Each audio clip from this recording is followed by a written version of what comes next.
Message of Jesus Christ: I neither died on the cross nor was crucified. The Gospel of Peter withheld from you testifies to this. This information is so important for you to stop identifying with this kind of suffering. The historical events are known, and the emergence of the Roman Catholic Church bears the stamp of the people, and not my seals. The so-called handover of the bowl to Peter never took place. The statement that I was not married is also wrong. Prefaces by John J. Caslow. The Fable of Christ. Every year I see myself called in the Suffering Holy Week to bring the truth to light and to bring people closer to the fact that Jesus was not on the cross. How do we want to free ourselves from our cross when we still believe that Jesus was wearing one? Jesus was nailed to the cross by the Roman Catholic Church and not by the Roman Empire or the Jewish priesthood. And the Savior has been hanging on the cross for 1,600 years. If it goes according to the Church of Rome, it should continue to be so. The 2 volumes of the Jesus biography paint a completely different picture and reveal the fable of which Pope Leo X, 1475–1521, born Giovanni de' Medici, spoke, when he said, "How much the fable of Christ has benefited us and ours is known." In this spirit, you can read the prologue from the book The Jesus Biography Part 1 here. Jesus Christ lets know and unmistakably, my death on the cross never took place. What did you do? I came to sow peace, joy, and love. But what did you make of it? Instead of peace there are wars, instead of joy suffering, and instead of love hatred. Generation after generation was deceived and kept away from my true message. Suffering was made a great necessity, so that people believed that holiness can only be obtained through suffering. My death on the cross was shown to you as exemplary, and in this suffering your spirituality should find a reflection. You have been deceived, beloved humanity. Thoroughly and knowingly deceived. My death on the cross never took place. This information is so important for you to stop identifying with this kind of suffering. Suffering does not lead to salvation that so many of you strive for. Beloved child of man, I have neither died on the cross nor been crucified. The Gospel of Peter withheld from you testifies to this. It is a big mistake of your history, and those people who are responsible for this have put a great burden on themselves. Through this misrepresentation of my life and death, an infinite amount of suffering reached the earth. The suffering should be noble and noble for you. But it is destructive and so pain-filling, but the whole earth has been covered with it. Wars were waged, in the name of suffering and in the name of the cross, all joy was taken from you. The possibility of peace was withheld from you, and hatred was and still is a reality on earth. How many wars, how much destruction of life on earth and how much personal suffering were in your everyday life. And this is only because you have believed in this false image of my message for centuries. You have also been deprived of the joy of the beauty of sexuality and the freedom to live it from the heart.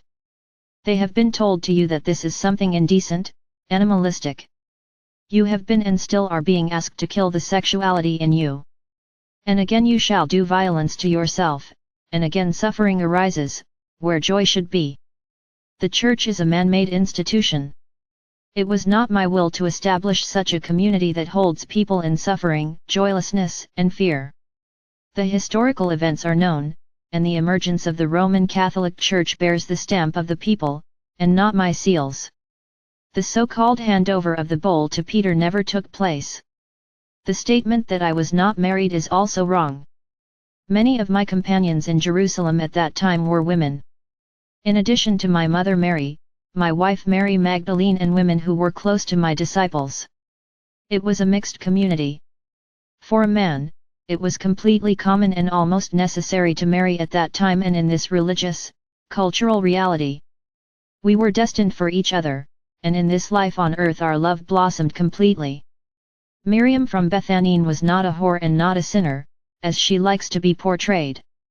She was and is a high initiate of life, and at that time we were intimately connected. The wedding in Canaan was our wedding. I was her groom, she was my bride. How important this information is, and how much it has been missing from the earth and especially people of strong Catholic characters so far.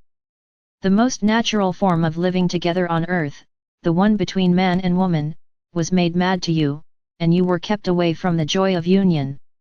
Without this joy you could not blossom, and so you were cheated on. I'm telling you this so you know, and now it's time for all the lies to come to light. So are the untruths, false representations, and conscious lies about my life on earth 2000 years ago. There is so much that needs clarification and a new consideration, and this announcement will dissolve old images of me and bring a new awareness.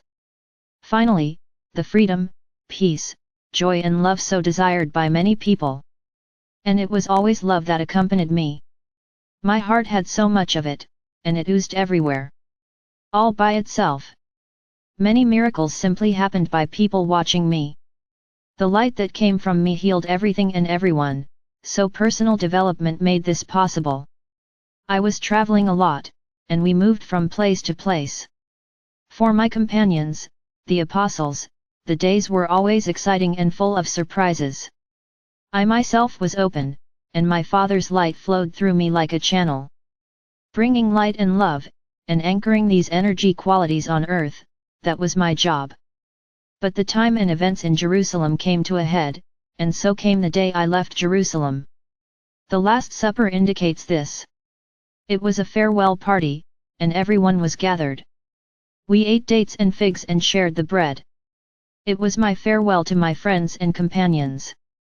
Also from my wife and my mother. There were not only 12 at this festival, but much more, and everyone came to say goodbye to me. The story makes you believe that after that my crucifixion took place. All these representations are untrue and false.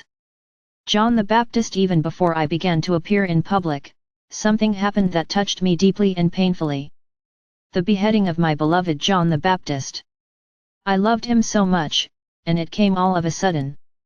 I knew that my work in this area would be limited in time. And it's true, it took me a good 3 years before I said goodbye and reached India, the border of Nepal, via many ways. My message was full of love and joy. Full of lust for life and deep divine inspiration. And many have understood them, but many did not get this knowledge. Until today. Now humanity is given the opportunity to obtain new information about the events of that time. So that you can accept what I already gave you back then. Start with your own discovery and find in your joy and love. This message is unchanged, and these facts make it easier for you to free yourself from the old, suffering energies. There is still so much that is withheld from you, but that is over now. The whole truth is now being given to you. The truth about the events, as they actually happened, and not as it has been conveyed to you so far. In the other chapters you will learn a lot about my words and actions and how to understand them. God is with you.